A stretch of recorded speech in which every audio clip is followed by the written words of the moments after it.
Hello, I'm Matt Bergman, and you're listening to the Punk Rock Libertarians Podcast, episode 270. I'm here tonight with Jared Schneiderman. Hey, guys. Kyle Wagner. Hey, how's it going? Philip Dassing. What's going on? And Scott Horton. Scott is the editorial director of antiwar.com and the founder and director of the Libertarian Institute. Scott is pretty much the number one, libertarian, expert on foreign policy. He's the guy to talk to if you really want an honest take on foreign policy. If you'd ask me, not only an honest take, but the most knowledgeable. The guy's like an encyclopedia on foreign policy. Scott, thanks for being here tonight. Well, thanks for having me. I disagree with you though. Dan McAdams and Doug Bondo, and there are a lot of other great libertarian foreign policy guys who are at least as good as me or better, who I aspire to be more like. So you're up there with them, man. Don't sell yourself short. Yeah, man. Ted Carpenter, man. Those guys are awesome. You know, something interesting that I heard was you actually have a background in punk rock and hardcore. Well, no, not really. I mean, all of my friends are musicians, I'm a skater. And so, all my friends are punk rock singers and stuff. But guitar players. But nah, I'm not. I guess my closest association with that really is, other than just my friends, was I was a host on Chaos Radio in Austin, Texas, which is a pirate punk rock station. It's almost all punk rock and metal on there. And then I was the politics guy. So I haven't seen those guys in a while, but I have good friends from that time. And so there's a lot of Lone Star beer and a lot of good times around, back then. But and I drove a cab and I listened to a hell of a lot of Chaos Radio then, and I like punk rock music, but I don't play it. I'm not I never was really part of that scene very much. Oh, okay.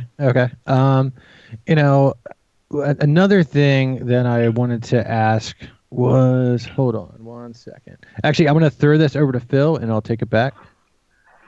Oh, yeah. I mean, I was just, I know you play a lot of punk songs and stuff for your intros and for your show. I just what's some of your bands that kind of you grew up listening to that you're into? Yeah. Is there anything in particular? Well, see, junior high years, we mostly listened to Metallica. That was 80, 86, 87, 88, right around then. We listened to a lot of metal, and then I really always liked Beastie Boys. They came out in 86, I guess, was their first one. Yeah. And so I was mostly that's my number one band of all time is the Beasties. And then also Public Enemy. I listened to a lot of Public Enemy.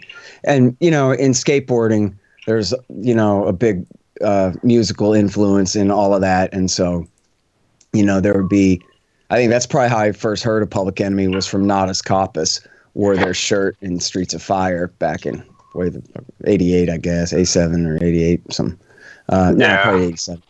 And then, yeah, as far as punk rock, basically all the skate rock bands. So Black Flag and Agent Orange and Bad Brains, Like Your Shirt, and Descendants.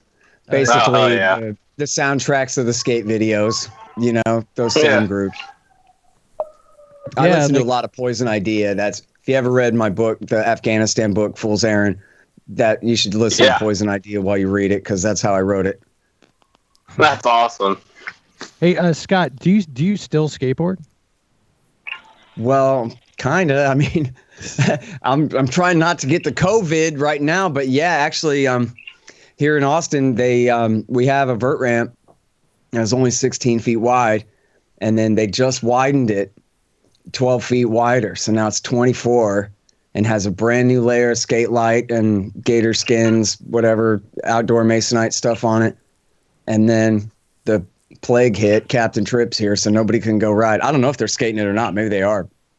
But I'm not. But I can't wait because it's only 10 foot. It's big enough to do airs out of, but it's not one of these 13, 14 foot behemoths that I can't do a rock and roll on a 13 foot. Actually, I guess I could. I could do a rock and roll in the extension on an 11 foot. So I guess I can, but skating at 13 foot is scary as hell. The modern day vert ramps are crazy, but on a 10 foot, I'm a lot more comfortable. So I was really looking forward to this spring and summer, and I'm hoping that this germ will go away so I can get back to it. And I'm 43, so I don't have too many years left where I really can get out there and do a Smith grind and air and stuff. So I'm going to try to take advantage of the time left while I have it.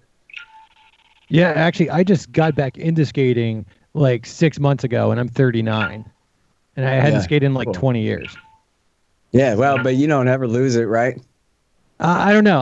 When I first got back on, it was like, whoa, it was all crazy and shit. I don't know. I was like really stoned too, so that, I mean, but I don't know. It was like, when I first got back on the skateboard, it was just really nuts. And then I did. Well, so back then, were you a street skater?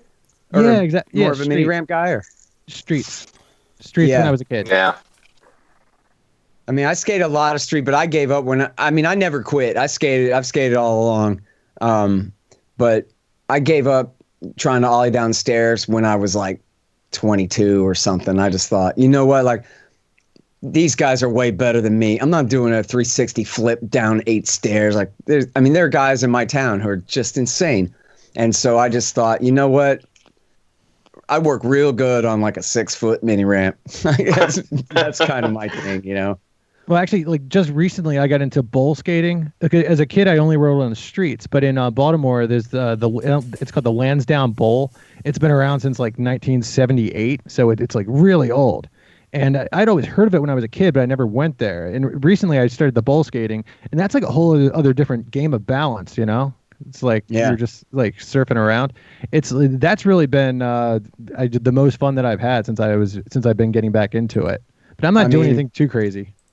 Truly, I mean, that's real vert skating is pools. I mean, that's where vert skating was invented. It was in swimming pools. And, you know, riding back and forth on a little Masonite mini ramp is one thing. There's a lot of little, you know, tricks that you can do. But to me, the real essence of skateboarding is carving around in a pool or a bowl and, you know, figuring out how to put your different tricks in different places to keep going. But it's supposed to be more about riding the thing you're riding than just doing a pivot to fakie. Although I'm guilty of just doing a pivot to fake. Like I'm the exact opposite of what I'm talking about in real life. But you know, because I am just kind of mini ramp champ.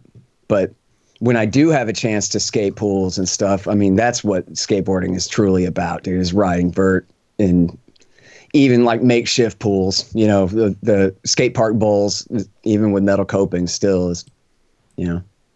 But yeah, that's what skateboarding is really about, if you ask me, man. It's carving, and you know, you can't lift your front wheels. You got to make it through the corner all the way through and just carve it. But anyway. So now I've got a question that I've been kind of like dying to ask you for a long time. So like the way foreign policy has went since Donald Trump came into office, right? Mm-hmm. Do you suppose we would be better or worse off right now had Hillary Clinton won? Just curious, what your take is. Well, I think we'd all be dead by now. Yeah, it was sounding like she wanted to go to war with Russia. Look, that was her policy, was that she was going to shoot down MiGs in order to protect Al-Qaeda on the ground in the Idlib province. As insane as that sounds, I know it makes me sound like I'm the crazy one, but that was the policy. She said it in the debates. You know, we want a no-fly zone. And Trump's like, she wants a no-fly zone over Syria. Who here wants a no-fly zone over Syria? And everybody's like, no. And the chairman of the Joint Chiefs of Staff testified that would mean shooting down Russian MiGs and going to war with Moscow. That's absolutely crazy. And, you know, she's exactly the wrong kind of smart. You know, she's front of the class, A+, you know, book smart, but she's got no insight, no wisdom whatsoever. And she's very much a slave to conventional wisdom and thinking and like, this is what we all think, right, guys? Kind of ways of going about stuff. She's a real disaster. And if she was president, then yeah, I mean, I think America's relationship with Russia right now would be far worse, which, by the way, that's no apology for Trump, because Trump has been horrible on Russia, in part to prove what a Russian agent he ain't, which he never was. That whole thing, of course, was a hoax. But but he has, you know, escalated American support for Poland, put troops in the Baltics, has escalated Navy presence and training and whatever in the Black and Baltic seas, has expanded, let Macedonia and Montenegro into NATO, and had sent weapons to the Nazi-infested Ukrainian military. That Obama used those Nazis to overthrow the government of Ukraine in 2014. But then luckily he was afraid to actually give them weapons to make their war worse, whereas Trump has gone ahead and armed them.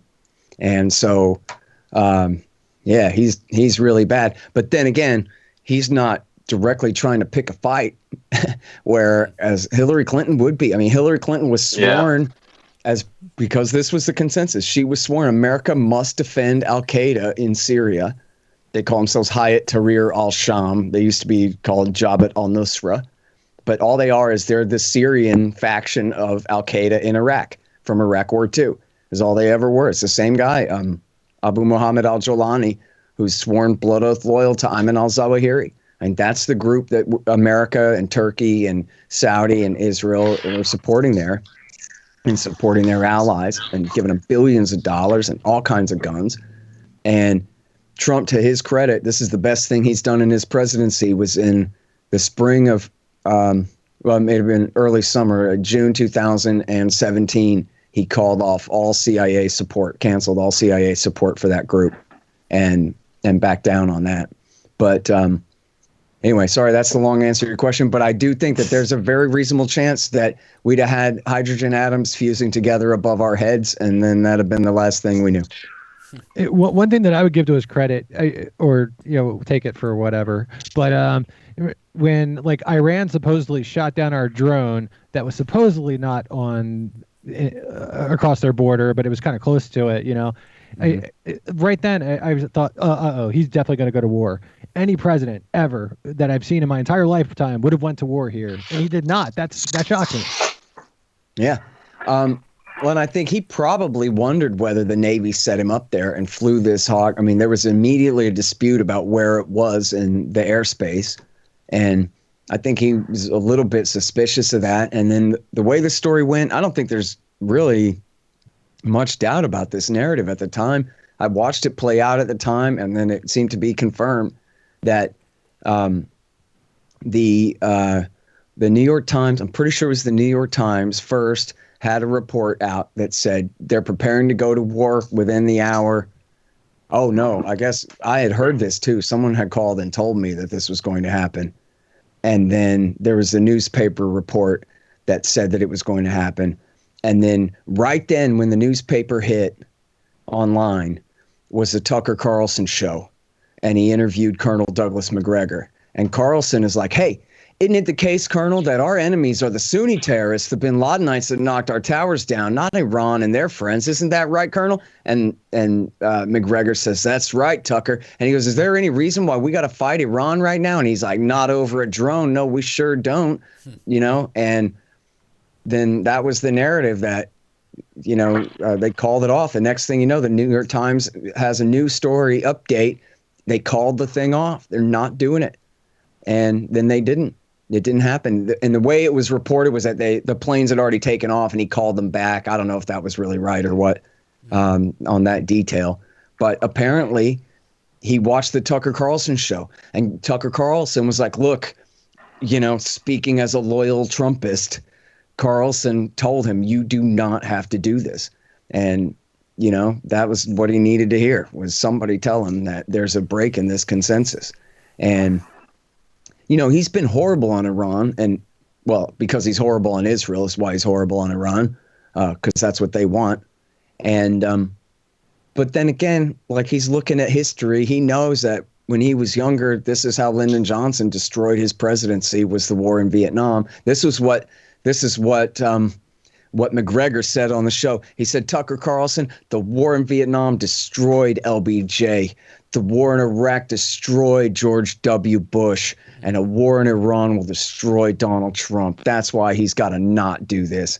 And that was the message that McGregor said on the Tucker show. And Trump heard that and was like, yeah, you know what? He knows that that's true. Why do we all hate? Why is Donald Trump the president? Because he ran against Jeb on the theory that Jeb was George Bush's brother. And don't tell me you're going to elect George Bush's brother after what he did. And that's the legacy. There's no escaping it. The American people hate that and resent that and wish that whole thing had never happened. And so a war with Iran would be even worse than that. And everybody knows it. I mean, just even Donald Trump can look at a map and tell that Iran is a much bigger country than Iraq.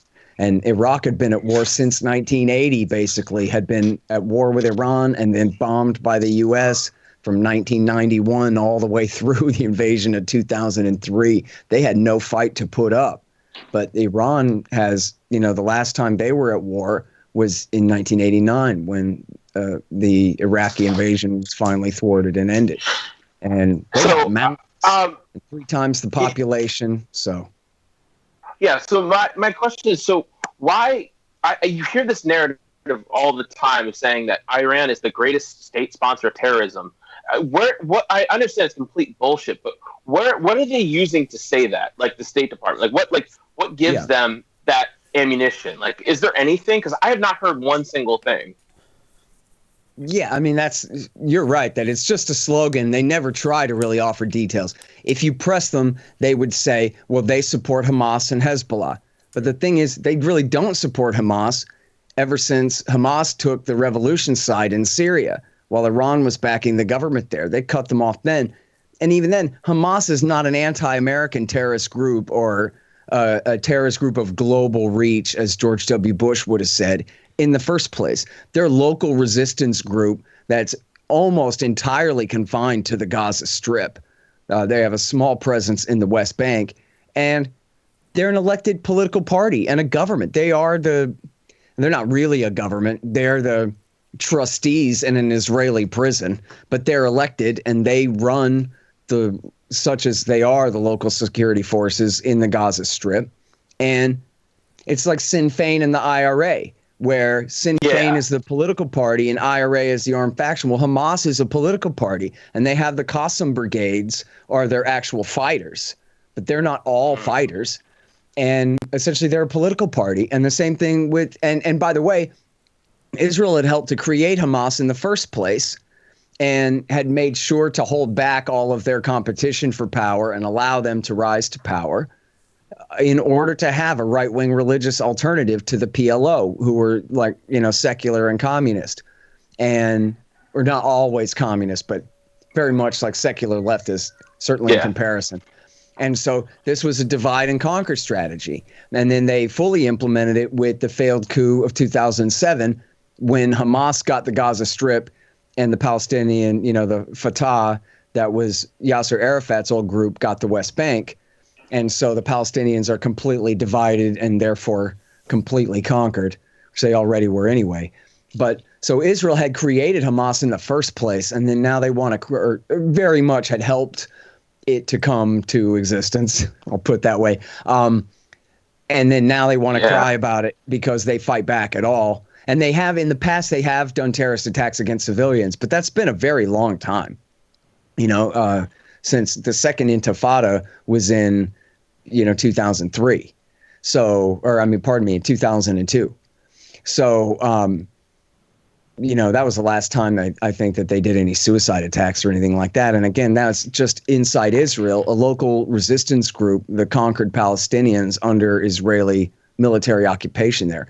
That doesn't make them an international terrorist group at all. And then Hezbollah in southern Lebanon, Iran does support them to a great degree, but they're not really a terrorist group either. In fact, they are a major coalition partner in the government of Lebanon that the USA supports. And the president, Michael Aoun, is from the Christian party, and he has an alliance with Hezbollah, is how he's the president. That's how he won, is because of his alliance with Hezbollah that represents, I guess they're the only major political faction that represents the Shiite Arabs of the South. And so, again, they have their armed group. But, and the Hezbollah did do suicide attacks and terrorism against inside Israel and against Israeli forces while Israel was occupying southern Lebanon. But the last suicide attack by Hezbollah was in 1999. And that was because they were negotiating the exit and the Israelis left in the year 2000. And the only time they fought Hezbollah since then was in 2006 when there was a tit for tat at the border, and Hezbollah kidnapped captured a couple of Israeli soldiers, and the Israelis took it as an excuse to go to war, a war which they quickly lost in a month and were forced to withdraw. That was in the summer of 2006. But other than that, it's been peace at the border between Hezbollah and Israel, other than the lowest level little skirmishes that never went anywhere, and no terrorism from them against civilian targets whatsoever. And so then other than that, they'll claim that Hezbollah attacked a Jewish community center in Argentina in 1994, but that was a lie. It was local Nazi cops that did that. And they just blamed it on Hezbollah in order to pin it on Iran for anti-Iranian politics. And then there are a couple more. There was like one in Bangkok where it was some diplomat that they were trying to attack. Supposedly that was Hezbollah, but they never proved it was Hezbollah. And then the biggest one is a completely bogus supposed plot to kill the Saudi ambassador to the United States by bombing a restaurant in Georgetown outside of Washington, D.C. Yeah. And first of all, the guy that was supposedly the target wasn't even a prince. He was just some schmuck, like civil servant type who wasn't even anyone important inside the Saudi government to assassinate in the first place. It'd be like assassinating the deputy secretary of nothing over here, you know? And then the guy that supposedly was going to do it was the bumbling used car salesman from Corpus Christi who couldn't find his keys. And, you know, the whole thing, it turned out that the most likely explanation for what had happened was that there was a conspiracy to traffic some drugs, and that the Americans overhearing the conversations decided to just spin it into a plot to kill somebody when the whole thing was bogus. And at the time, and this never happens, but at the time there were 6 former CIA officers who went on the record immediately saying this story is complete nonsense and totally bogus. That's Phil Giraldi, Ray McGovern, Ray Close, Flint Leverett, and Robert Baer, who you know from CNN, the Russiagate truther, who once blamed Iran for September 11th, who's a total scumbag. And even Bob Baer got that one right and said that, that wasn't true. And then I always forget who was the 6th one, but I know there were 6 of them. But there's 5 of the 6 CIA agents who debunked that story that day, or, that week, within the first week after that story happened. So just like you say, it's a hollow, completely empty slogan, right? They just say it over and over again, and then you're just supposed to believe it. But meanwhile, everybody knows that it's the Saudis who bankroll all the actual bin Ladenite groups around the world. And most of the time, they're doing it in cooperation with the United States of America. It's Washington, D.C. and Riyadh. They are the biggest state sponsors of terrorism in the world, and including the American people's enemies, the bin Ladenites. So do you see the prospects under a potential Biden presidency being equivalent to that of a Hillary presidency, or do you think somehow different? How do you compare it to Trump? That's a good question. I think I think Biden is marginally less worse than Hillary Clinton. She's a very special kind of horrible, But, Biden really, he was one of the ringleaders for getting us into Iraq War II. I mean, that war was his fault almost as much as it's George W. Bush's fault to get us into that thing. And he did everything he could. He was the chair of the Foreign Relations Committee in the Senate, and he really helped to, John Kerry and Hillary Clinton and all the most prominent Democrats in the Senate went along with the thing. But he was the one who corralled them and herded them and pressured them, and he was the ringleader of that. Any one of them could have stopped. Any one of those brand name Democrat senators I just named could have stopped the war single-handedly if they had put their foot down and said, hell no. Especially Hillary Clinton, who was married to the previous president, who could have said, hey, I'm sorry, I've got the clearance on the Armed Forces Committee, and I'm the spouse of the previous president, and I know this stuff is not true. It is not true. And she could have stopped it right there. And John Kerry had the prominence. He probably could have. But Joe Biden was the chair of the Foreign Relations Committee. He absolutely could have stopped it. And instead, he did everything he could to shepherd it through. He held some bogus hearings where they got like 3 or 4 experts who, supposed experts who were all hawks. And none of the dissenters were allowed to testify. Justin Raimondo at antiwar.com. At the time, I remember reading the article at the time in the summer of '02. His article was called "The Fix Is In," and it was about Joe Biden being the leader of that Foreign Relations Committee, set of bogus hearings, and letting the hawks come in and blab all their lies. And he very much was for it. I do think, and this is probably all just expedience for, his political calculation.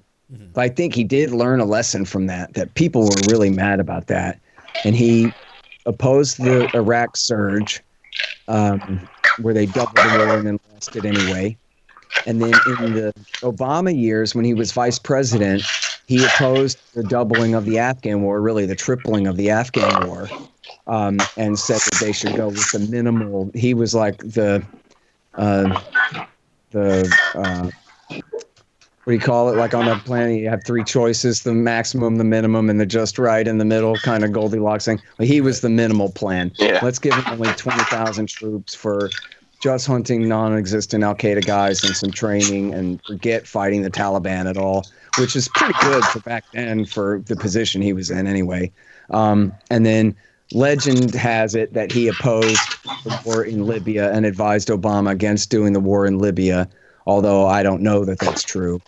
And then I think he must have been bad on Syria. If not, he sure wasn't good enough to stop it. He did one time tell the truth about it. If you type in Biden, Harvard, Syria, you'll see he goes on this. He does this sometimes where he starts talking and you can't shut him up. And he makes less and less sense nowadays.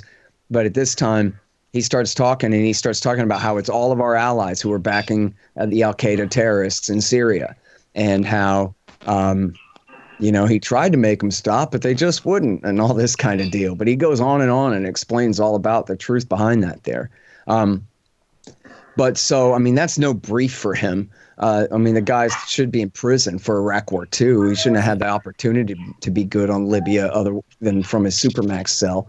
But, I think he did learn the lesson that, the U.S. Army is not magic. It's 19-year-olds with M4s, and they can't accomplish anything. What they can accomplish is killing other armies. That's what their job is. But remaking other people's societies the way you want and guaranteeing the kind of outcomes you want to see, it's just, I think he's smart enough to see that, boy, that whole bubble was popped on the streets of Baghdad, if nowhere else.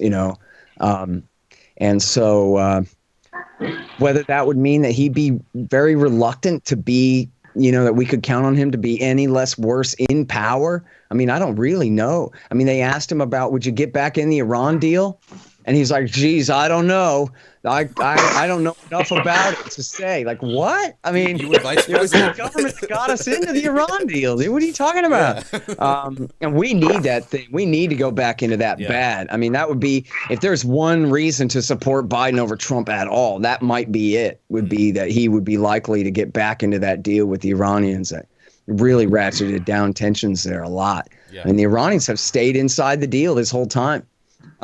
They have exceeded some limits, but that's actually in the deal, that if America breaks our side of the deal, that they can start exceeding some of the limits. But they have not repudiated the deal and walked away from it the way the Americans have. Wow. So there's something to be salvaged there. I'm not recommending anybody vote for any of these guys, you understand? But I'm just saying, the question was comparing, relatively speaking. Sure, yeah. But he would be absolutely horrible on Russia. I have every reason to suspect he would be absolutely horrible on China.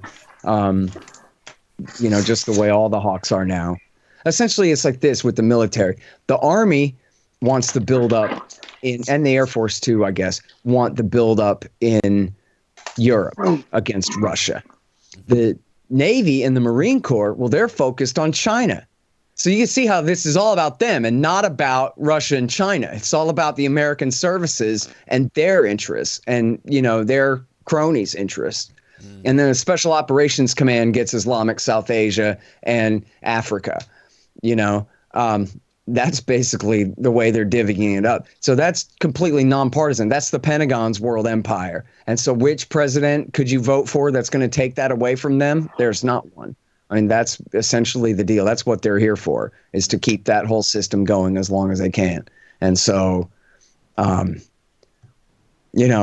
Trump he's not any more willing than Biden to get us out of any of this stuff. He talks a good game sometimes, but we're still in Iraq, Syria, Afghanistan, still committing genocide in Yemen, got troops helping who knows which bad guys in Libya and Tunisia and Mali and Chad and Niger and Nigeria and on into all of Africa. I mentioned Somalia, where they've killed probably 1 million people in the last 13, 14 years there. Yeah, I think it's kind of interesting the way you put, like, I know you've talked about this before about the divisions of who supports who, but I know personally, speaking of Israel, I remember growing up, I had I grew up in like a Republican household, and the only criticism I ever heard of Israel growing up was from a family member I had who works with NSA, and they told me that the number one people that are always breaking in and trying to spy on us is Israel. Mm-hmm. And I was blown away as a young kid. I'm like, really? Like, what? I thought they're an ally. Like, I'm like 12, 13, hearing this and stuff. And it really wasn't until I was at a show, a hardcore show, back in DC. It was a place called like Alice Bishop Cafe. And in between sets, the bands, the owner came out and like talked to the whole crowd and was like, look, I'm Palestinian. Israel is, they're enslaving us. They're killing us, and it was kind of blew me away, like hearing this stuff. Like I'd never heard of this stuff before. Like the only thing I ever heard growing up was from, like, I remember like one of my best friend's dad was like, these Palestinians weren't there. No one was in Palestine before Israel came, and I know we have a bunch of people. We have a group, Punk Rock Libertarians, and right during this whole Iran thing broke out, everyone kind of somehow it got back to Israel. And people it was weird seeing all these libertarians who I like interact with who were not, like, for whatever reason, were really backing Israel and said, well, the Palestinians keep on fighting the Israelis, and, it's the Palestinians' fault. They're the terrorists, the bad guy. And I was hoping like you could shed some light and say, like, is it what did Palestine ever do to Israel that would justify what's going on?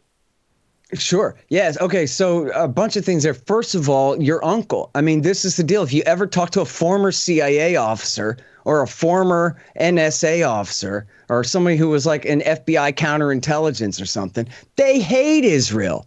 They hate Israel. They don't have any real, vested interest to like Israel. They resent the hell out of Israel for exactly the reason that you just said. Nobody spies on America more than them. And jot this down for your notes. Jeff Stein, who's an American patriot and was an Army intelligence officer in Vietnam and he's the spy talk columnist, I guess, at Newsweek or whatever. He skips around Washington Post, Congressional Quarterly, and whatever.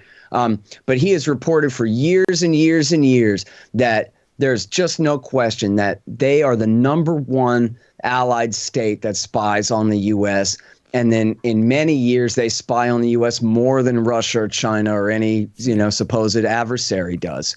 And in fact, they got caught with those stingrays, like your local cops have that they got from the DEA, where they have this machine that can intercept your cell phone call. It can mimic a cell phone tower and intercept your cell phone calls, but then route them and and actually do the work, but also intercept everything.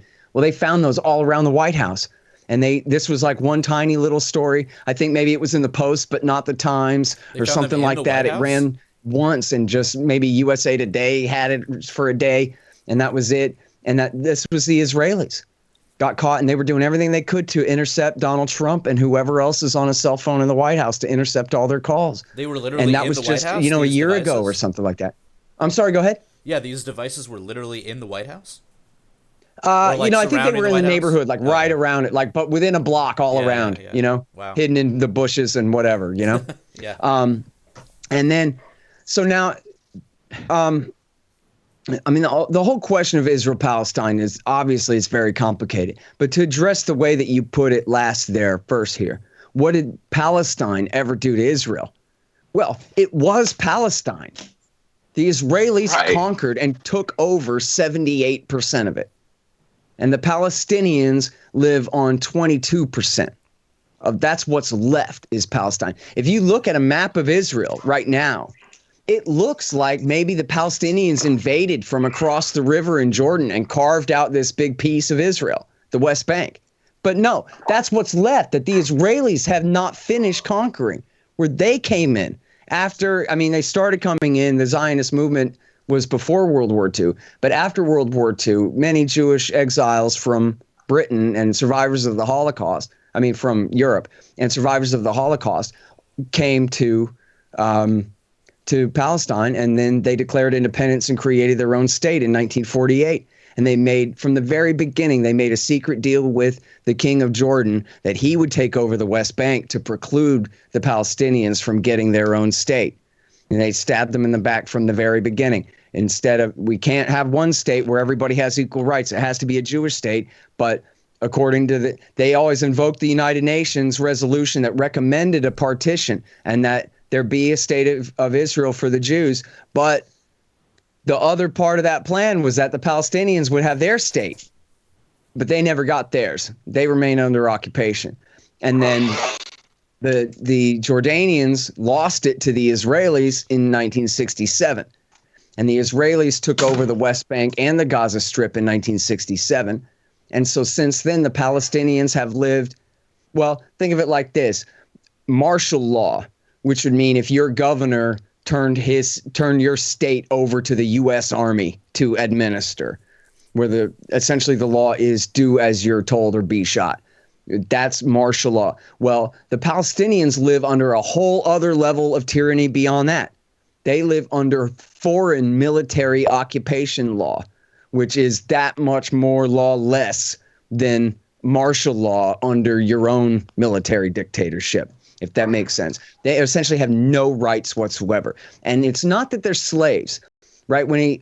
Your paraphrase of the guy saying they're enslaving us. Well, not really, because they treat the Palestinians as though they have no rights whatsoever that the Israelis are bound to respect. But they don't want them there. They don't want them there. They'll have the Middle Eastern Jews scrub the toilets and the floors and do all the menial work. They want the Palestinians to die or get the hell out.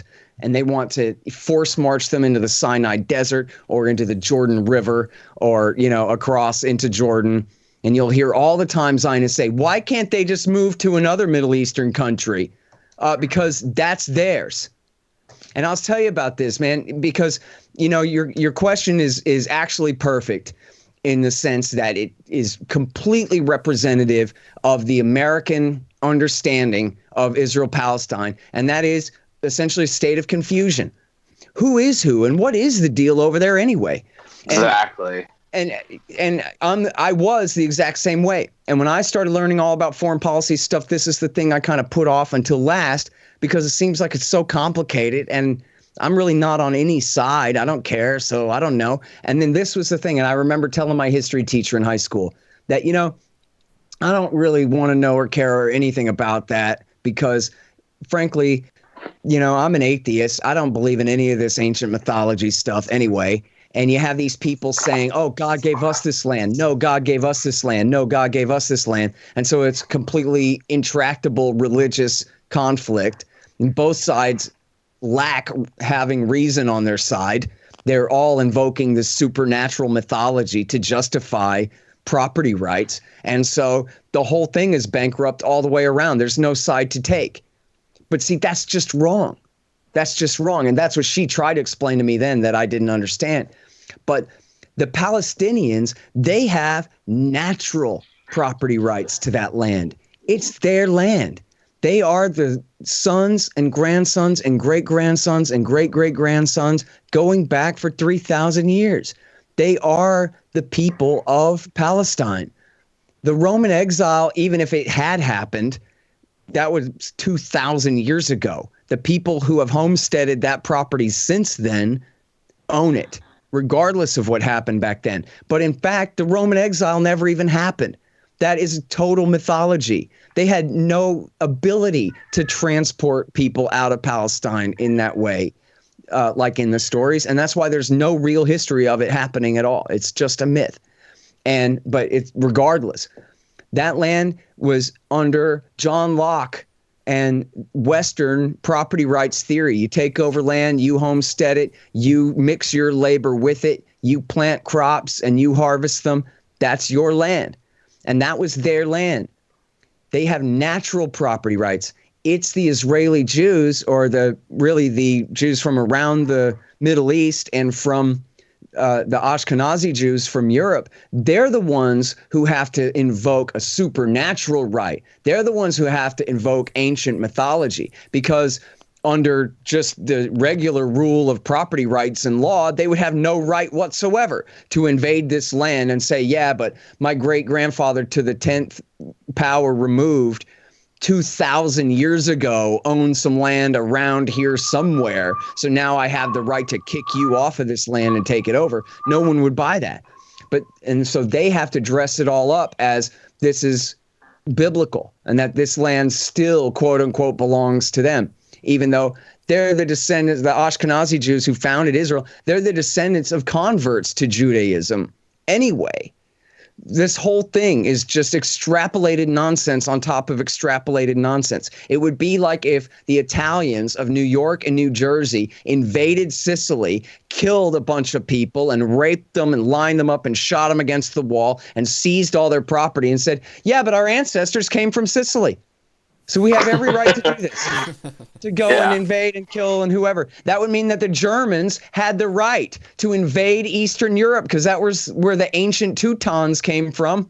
And so if the Germans are good Germanic, Teutonic, whatevers, then I guess that means they had the right to conquer all of Eastern Poland and into the Baltics, or wherever the hell the Teutons came from over there, right? And believe me, it would be the Israelis would be the first ones to tell you that, no, the Germans do not have the right to invade whatever ancient homeland they came from. But we do, right? And, you know, the law since World War II, as handed down by the United States of America, and actually I'm against the United Nations and this whole concept of America being the guarantor of security.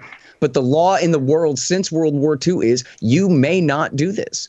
You cannot conquer people, invade their country, change their borders, occupy them, move civilians there to colonize their land. Oh, oops, except in this one case.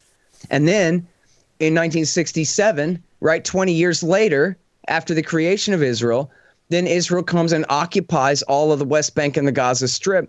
And the first thing they do is they start moving civilian colonists into the West Bank. So it's not just under military occupation, but they have what they call settlements, which are these racial colonies. And this would be akin to if George W. Bush had started sending white Americans from Texas and Alabama to go and move to Baghdad and to bring their families, to take these people's property and take over Baghdad as a white American city, right? And say that, no, it belongs to us by the divine right of George Bush is the cousin of the Queen of England who got the magic from the Temple of Solomon during the Crusades or something. And so that's why we have the right to do this. You see how that's just made up mythological bullshit. It's just a fake excuse to kill people and steal property from them. And that's all it is. It's as simple as that. And I don't know if you guys can see in the background there, this book, Coming to Palestine. It's by my guy, Sheldon Richmond. It's a little blurry. Your video's blurred in the back. It's called Coming to Gotta Palestine. blur it out a little bit. Oh, here. You see? There you go. Yeah. So Sheldon he's the co-founder of the Libertarian Institute with me. And he's raised great. a Zionist Jew in America.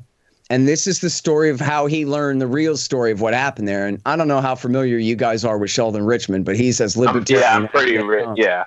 Yeah, he's been one of our greatest intellectual leaders in our movement for, 30 years or more, and probably, 40 years.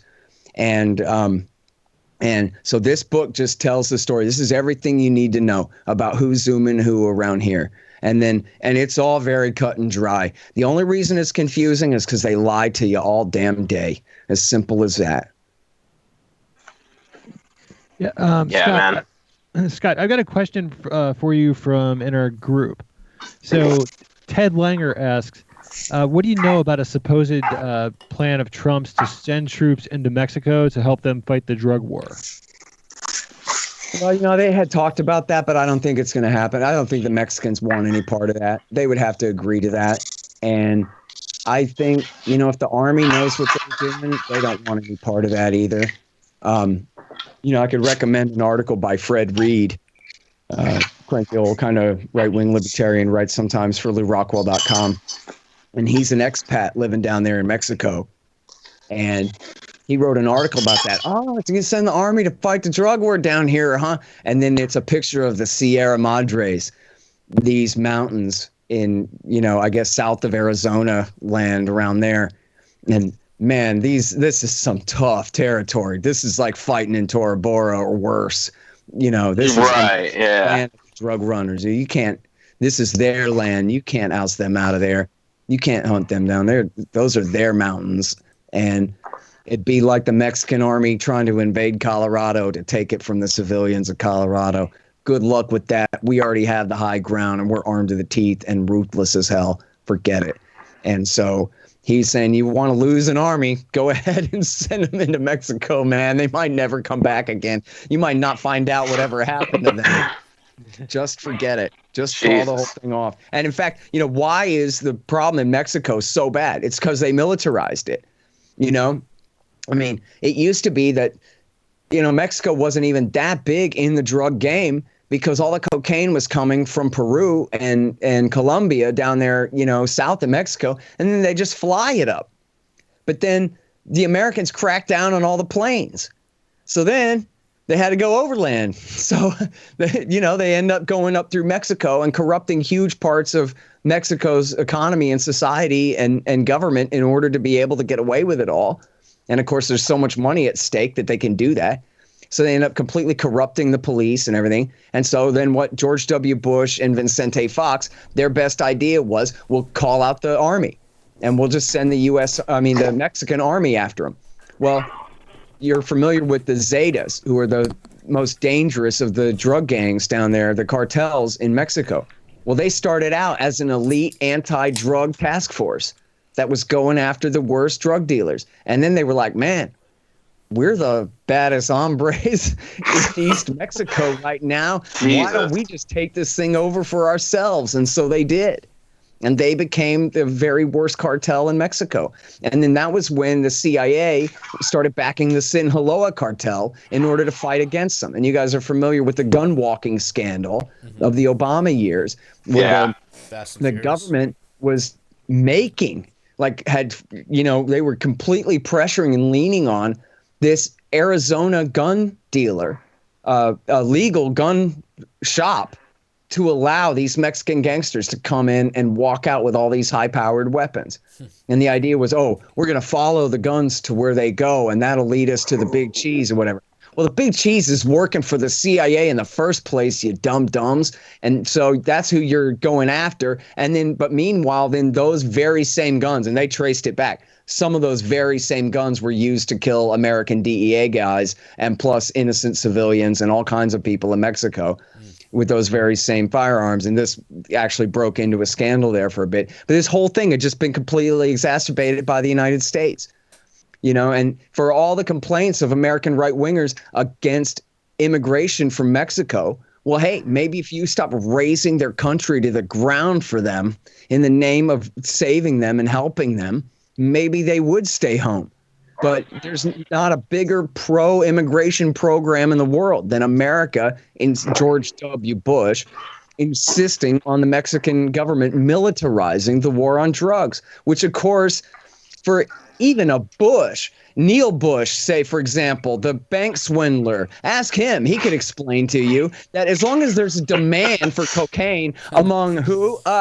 American Republicans are the ones snorting all that stuff up their nose. Who else can even afford it other than American Republicans are the ones doing it in the first place? And as long as they demand it, there's going to be a supply. And the more you crack down, the more you raise the price, the more you incentivize worse gangsters to get into the business. Anyone with an elementary education in capitalist economics can explain to you why prohibition created Al Capone. Okay? It's no different. It's the exact same thing. And maybe Jeb and George Jr. can't understand that, but their brother Neil could. And I'm sure he's terrible on the drug war, but I'm just saying, if he knows how to embezzle from a bank, he must know the first thing about money and how that works. Sure. And Joe Biden's son. But I guess I didn't really answer the question. Is Trump going to do it? Lord, I hope not. And I don't think so. Because I think just like with Iran, the Marines and the Army have got to be telling him, we don't want to. Well, yeah, We- plus absolutely now, nuts for us to do. In fact, I got one more story along those lines. Andrew Basevich, who's a retired U.S. Army colonel and whose son was killed in Iraq War II, and he wrote all these great books. America's War for the Greater Middle East is the best one, but he's written all these great anti-war books and stuff. And during the big debate over whether to triple the Afghan war in 2009, the big counterinsurgency strategy, we've got the Coindinistas, and led by David Petraeus and Stanley McChrystal, they know what to do. We're going to go in there and we're going to remake Afghan society, and we're going to win the people over away from themselves and who are resisting us and all of this garbage. And so Basevich has the credentials to be allowed to be the dissenter at one of these think tanks when they hold a big conference about it in D.C. in 2009. And he gets up there and he says, yeah, okay, so here's what we're going to do, guys. We're going to there's this country where we don't speak the language, and which is very poor and very corrupt and completely racked with violent drug cartels and corruption from the top to the bottom. And what we're going to do is we're going to send in the U.S. Army and Marines, up to 100,000 men, to retrain their armed forces and to win the people over, the hearts and minds of the civilian population over to our side. And we're going to do all this stuff. And so, come on, let's invade Mexico. Let's do it. And the whole crowd goes, oh, no, oh, my God, we're not invading Mexico. Are you crazy? And yet somehow this makes perfect sense to do this in Afghanistan, where what's the difference between Mexico and Afghanistan? The only difference is the American people can't witness firsthand the devastation caused by their failure in Afghanistan. Whereas if they tried the exact same stunt in Mexico, it would be apparent for all here to see just how horrible it all had gone. And so when Basevich put that to them as the devil's advocate, their exact same plan for Afghanistan. Come on, let's go to Mexico and teach them to teach them to elect good men, as Woodrow Wilson said, and all this. They all scoffed and rolled their eyes and said, yeah, right, we'd never try that in a million years. They know better than that. It would be absolutely as pointless as trying the same thing in Afghanistan.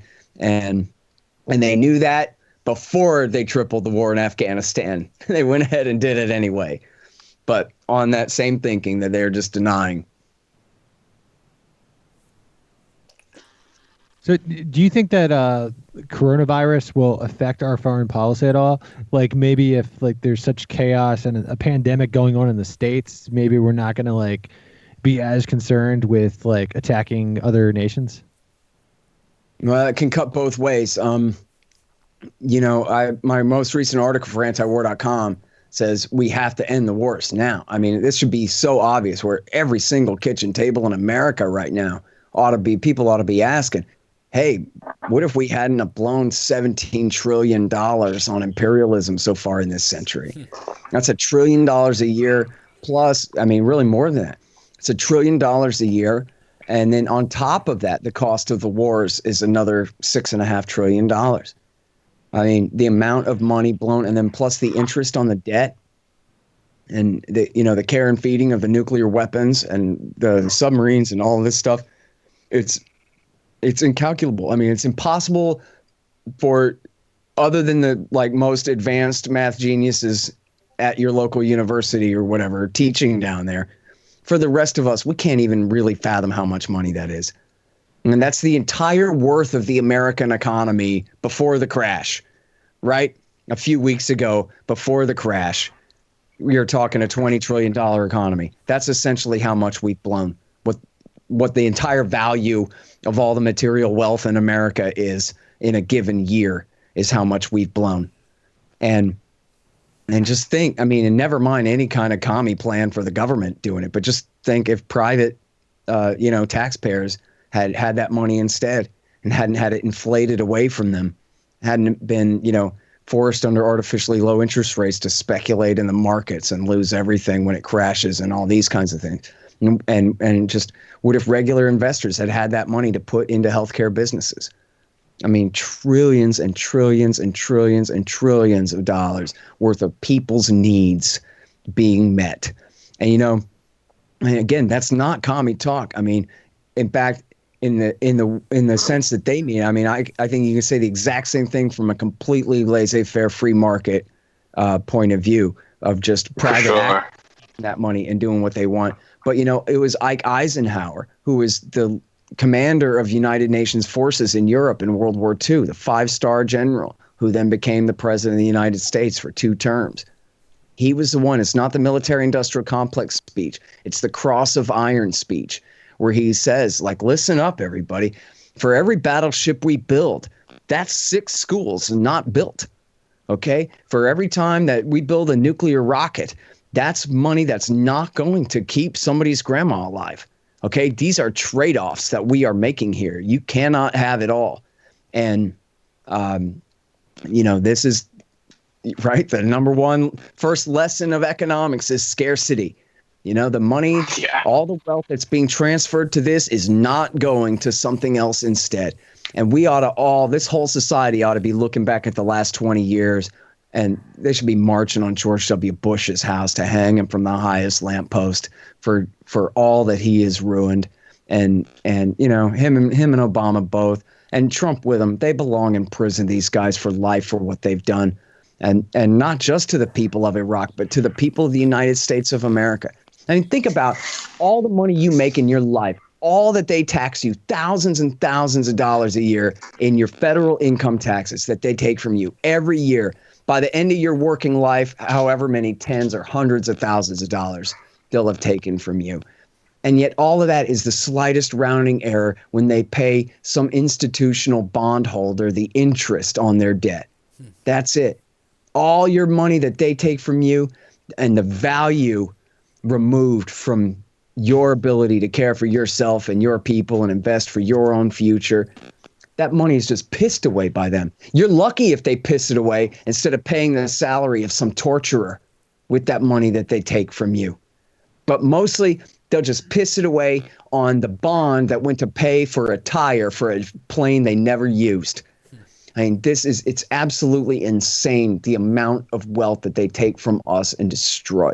It's just like in George Orwell, where the torturer O'Brien gives Winston Smith the manual of how we do it. And he says in there, every time we fire off a rocket into space, and every time we put one of our floating fortresses out to sea, that's your excess wealth that we're blasting off into space or sinking into the ocean where you can't get to it. Money that you would otherwise spend on improving your own life. And that's the goal. That's the reason why the world is constantly at war in 1984, is to keep everybody on the edge of existence and desperate. And so that's how they do it. They bribe us off with a bubble every once in a while, and then we have to suffer these major crashes and, watch billionaires get bailed out while everybody else gets peanuts. And it doesn't have to be this way at all. The number one root of the whole problem is the empire. Yep. This is how Bill Clinton made expanding the world empire after the end of the Cold War seem free, was he had Alan Greenspan inflate a giant bubble. So the American people were like, where's my peace dividend? And they were like, well, you don't get peace, but here's your dividend. Right? You got paid in the 1990s. If you're living through that bubble time, it seems like peacetime. It seems like everything is okay. But in fact, they're expanding the giant world empire. And then that bubble crashed right before George Bush came into power. And then George Bush comes into power. And not only is there a recession, but then we get hit in the financial district on September 11th. And what does Alan Greenspan do? He puts a pedal to the metal, lowers interest rates to 0%. And so we can have not just a war in Afghanistan, but we can have a bonus war in Iraq, and it won't cost you a cent. In fact, the oil is going to pay for it. And not only that, here, remember this?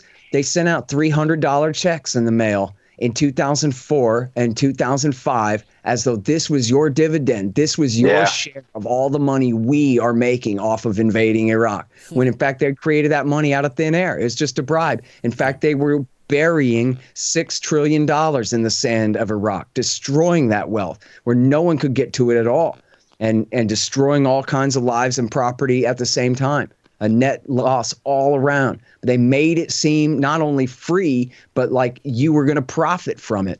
Then the giant crash comes in 2008, Everybody's standing around staring at their shoes in the unemployment line, and they don't understand. This is your price for the cost of killing all those Iraqis. Is now your 2 and 3 years of unproductive time making no money as the economy tries to right itself again. And then how they do that? By inflating another bubble again. Q1, 2, 3, 4, QE 1, 2, 3, 4, 5, and all this, and created trillions infinity of new money. And they built up the giant bubble that the virus just popped. And so, but you know, it's, I don't know exactly how you measure it, but it seems like the bubble times last about 2 years longer than the recessions do, something like that. And so people think, okay, well, at least the businesses are up and running again and everything's fine. And, you know, people are, you know, into total bubble activities too, opening up cupcake shops and all this stuff. Like, man, there's no way that's a sustainable business to build an entire business like a brick and mortar storefront where people stop in for cupcakes. Like that's never going to last. That's a real, you know, Mark Thornton from Mises has what he calls the skyscraper thesis, where whenever the tallest skyscraper in the world is being built, that's when there's a giant bubble and everything's about to crash. And he goes and he shows, and it's because where's all that money going to go? There's all this new money, and there's not enough goods for it to chase. And so it ends up going to the very richest people who then get into the ultimate vanity project, a recreation of their own phallus, you know, in their hometown to leave behind. Right. And so happens every time, works every time. And Mark Thornton was on my show a year ago going, oh, yeah, they're building the giant new skyscraper over there in whatever, Bali or Abu Dhabi or whichever it was, the world's tallest building again. And so you can expect this thing to pop in a year. And here we go. So anyway, and all that, it's from the empire. And in fact, they'll even tell you, look, we can't have a gold standard. What if there was a war? Right? That's exactly how they think. They don't even know they're supposed to be embarrassed to say that. Why do we need a paper money standard? So that we can get into wars, so they can expand the money supply and not have to raise your taxes. They tax you invisibly through inflation and through the pain you suffer when the bubble pops. Right.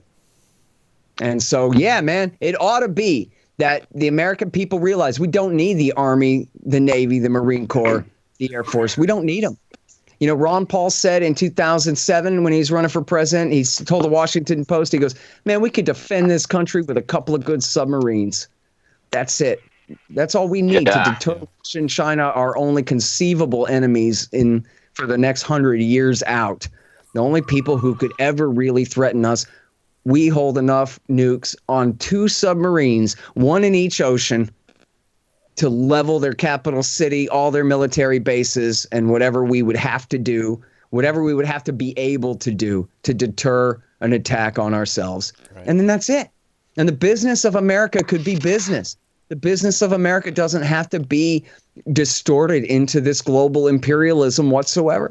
It just is completely, you know, it would be like if somehow the cancer lobby or well, it's a bad example because it is a perfect example, is, you know, the way the pharmaceutical industry just has a lock on the way that medicine is done in America, and through law, in fact, the whole medical industry, the insurance companies, the pharmaceutical companies, the hospital companies, all the biggest providers of healthcare, the HMOs and the PPOs and all these things, they run a cartel.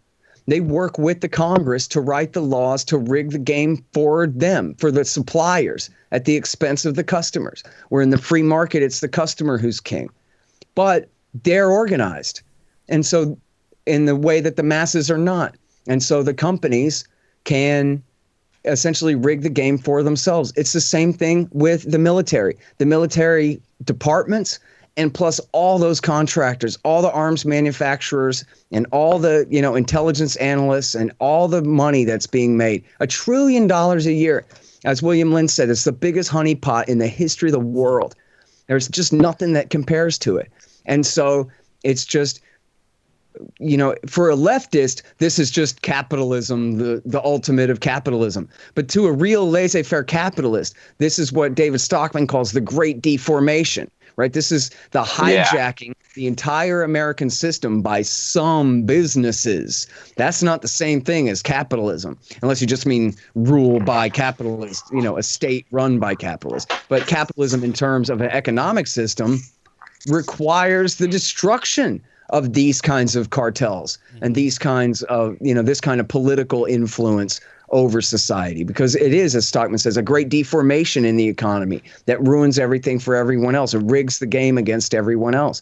And so, you can see it as made up of capitalist businesses, but they're really not, it's not privatization, it's contracting, right? It's money for private mercenary companies like Lockheed and Raytheon. Their profit motive combined with the government's ability to tax and inflate and socialize all their costs on everybody else. Right. And so it's the ultimate, dirty snowball rolling downhill. And so then back to your good question. Sorry I take so long. Is the coronavirus enough to snap people out of it and realize that it doesn't have to be this way? It does not have to be this way. And you know what? Never mind Al Gore. Forget Al Gore. But just if Bush had not had Rumsfeld and Cheney and Paul Wolfowitz and the neoconservatives there, but instead had just done what the American people thought he was going to do, which was rely on Colin Powell.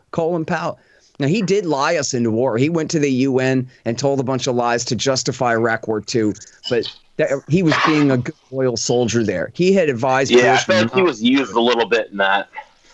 Yeah. So there's your counterfactual for the entire history of the 21st century. If Bush had just listened to Powell instead of Cheney, none of this had to happen. Wow. None of it had to be this way at all. No Iraq War II, no Libya, no Syria, no Yemen, no Somalia. They could have been in and out of Afghanistan. And I write in the book how they didn't have to go to war in Afghanistan at all. They could have negotiated. But even if you accept that, they had to go to war in Afghanistan at least through December. Well, Osama was done escaping by the end of December. December 17th was the last time the Delta Force saw any sign of him. And so the war could have been over. And Al-Qaeda was mostly destroyed at that point. And the war would have been over by the end of 2001. That was it. If they had not had this agenda to expand the war to Iraq and to do all these things, none of this had to happen. And so now should be the time that the American people realize it never had to be this way at all. Now's the perfect time to call it off. Yeah. So, right now, what do you think of? I'm the Maryland coordinator for the Mises Caucus, and we're backing Jacob Hornberger pretty hard. And you know what? There's a lot of people out there who, some maybe in this home group right now who think he's pretty boring. So, what do you think, a real quick pitch for having Jacob Hornberger be the nominee for the Libertarian president? Well, the recent news is that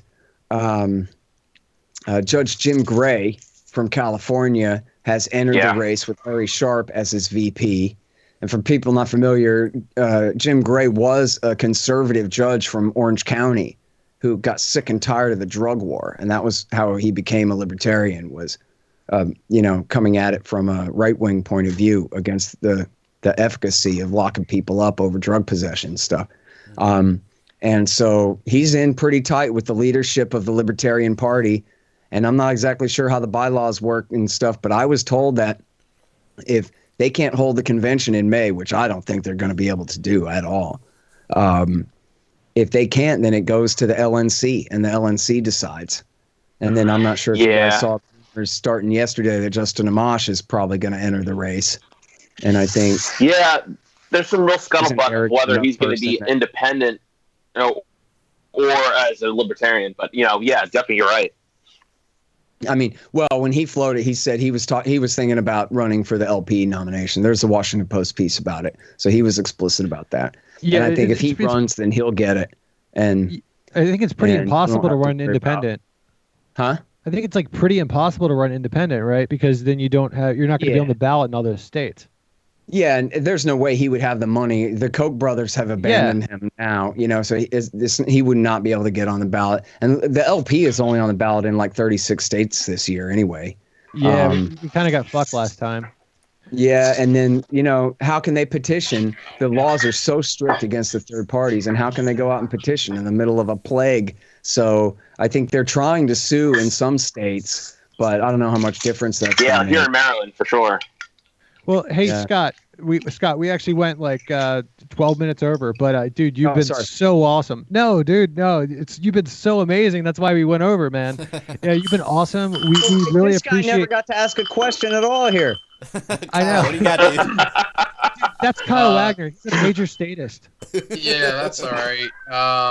Yeah, I just, I had a thought. You mentioned the word hawks, and I think that there is a divide between hawks and doves, people that have a hawkish view and a dovish view.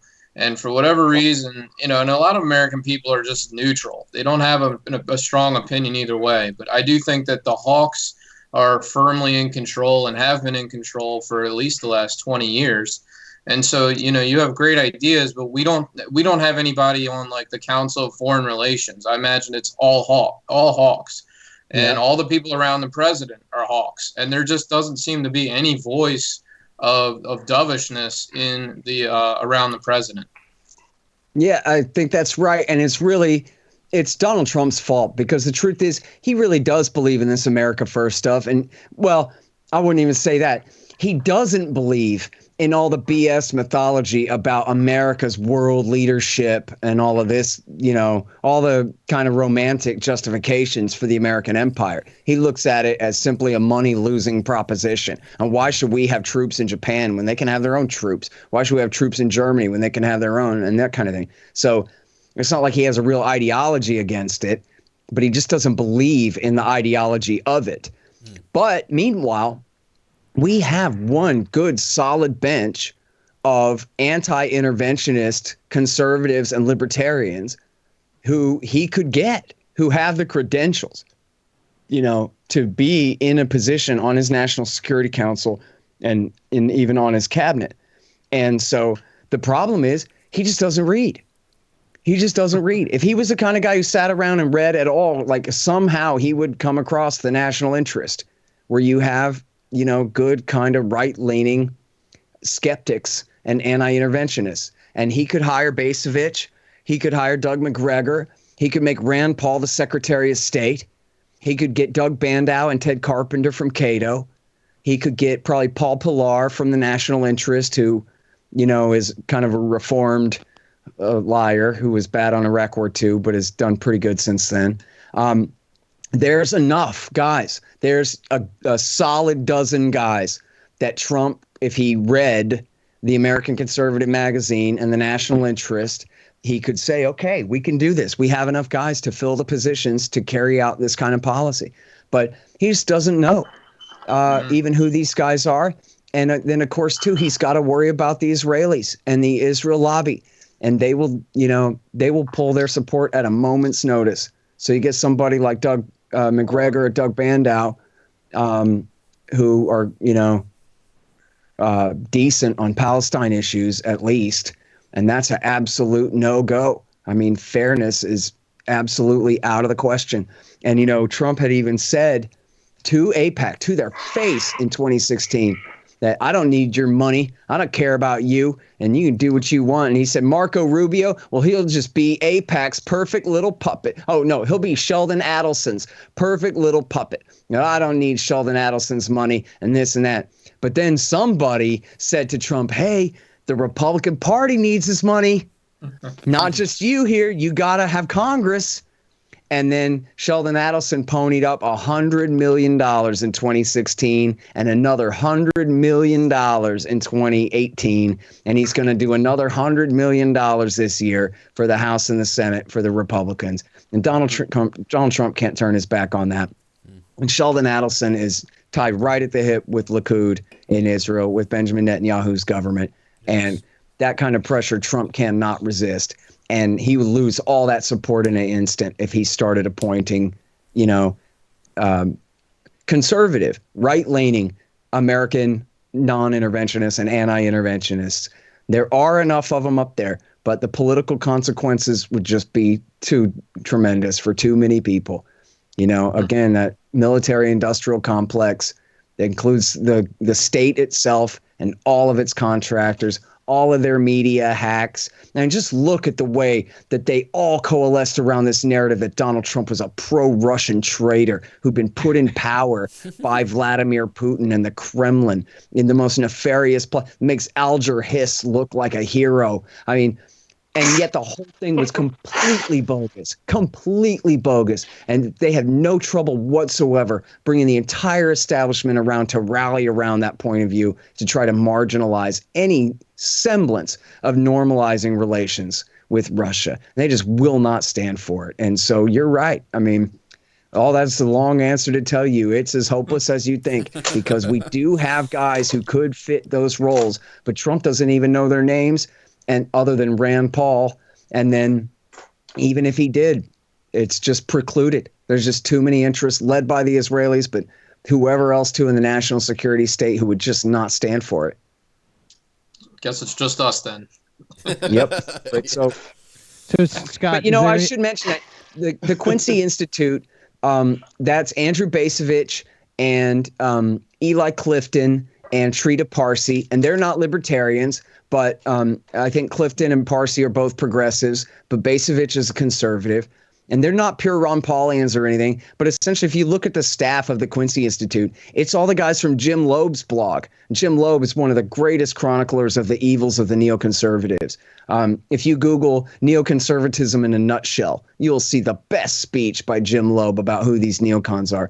And essentially, the Quincy Institute is low blog. So, yes, they're mostly like progressive types, but they're great on war. Eli Clifton is second to none at researching the corruption of the Israel lobby in this country. Trita Parsi was for years the leader of the great National Iranian American Council, opposing war and preaching peace between us and Iran.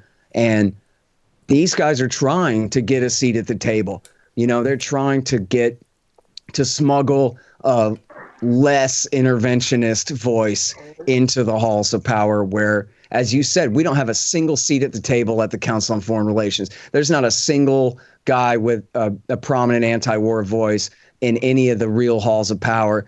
And the Quincy Institute, I don't think they're really selling out. I think they're doing a good job of trying to bring anti-war into Washington, D.C. in a way it hasn't been before. And then Cato's been there all along. And you got to give credit to Ted Carpenter and Doug Bondo and Trevor Thrall and John Glazer and all the people at the Foreign Policy Department at Cato are great. And they deserve a lot of credit. But I don't know how much anybody really listens to them in D.C. But they're there and they're available. If anybody in the Trump White House is listening to the Punk Rock Libertarians podcast tonight, I got some. Well, I know who could be the Deputy Secretary of Defense for Policy. It would be great. Awesome. Yeah, I'm sure those guys are all over ID. Probably, why not?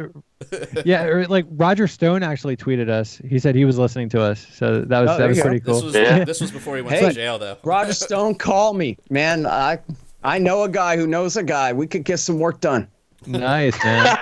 Hey, Scott, once again, dude, thanks for being on here. We're going to head on over to our after hours program. If you're available to join, you're more than welcome to join. We'd love to have you. Is there anything that you would like to plug before we end the podcast here? Sure. So I've done 5,000 interviews since right around this time, 2003, 17 years ago. Almost all anti-war stuff, and all that's at scotthorton.org. And then I'm the editorial director of antiwar.com and the director of the Libertarian Institute. And I wrote the book Fool's Errand, Time to End the War in Afghanistan. And you can get the audiobook of that, too, if any of your listeners could stand 9 hours of this. It's Fool's Errand, Time to End the War in Afghanistan. People seem to like it. Have any of you guys read it? Yep. I haven't yet. Yep. It's tremendous, man. Yeah, there you go. So, see, the guys like it. And you can read about it at foolserrand.us. Nice. Cool. Nice. So, I'll hang around if you'll have me. Yeah, definitely. Oh, yeah, we would fucking love it, dude. Oh, that would be amazing. So, we're about to head over to our after hours program. If you want to join, hit us up at patreon.com/punk rock libertarians. And if you contribute a minimum of $1 per month, you will gain access to our after hours program. Also, on Sunday night, we've got Julie Borowski coming on. On Monday night, we're doing a 420 special, okay? And you could say, Matt Bergman, you celebrate 420 every podcast. What makes us different? Yeah. And to that, I would have no response. But we're doing that, and we're actually going to have Demo Freeman on, the co-founder of Cop Block. So I'm really excited Cool. about that. You know, I think the only thing cooler than having Edema Freedom on your podcast is actually just smoking weed with Edema Freedom, which I've done that before, which is really cool. Also, the Punk Rock Libertarians podcast tonight is brought to you in part by the Conversations About Freedom podcast, hosted by Moral Bob. We also have t-shirts over at libertariancountry.com. If you type in the code PRL or the code PRL podcast, you'll receive a 10% discount. Until next time, live free or die.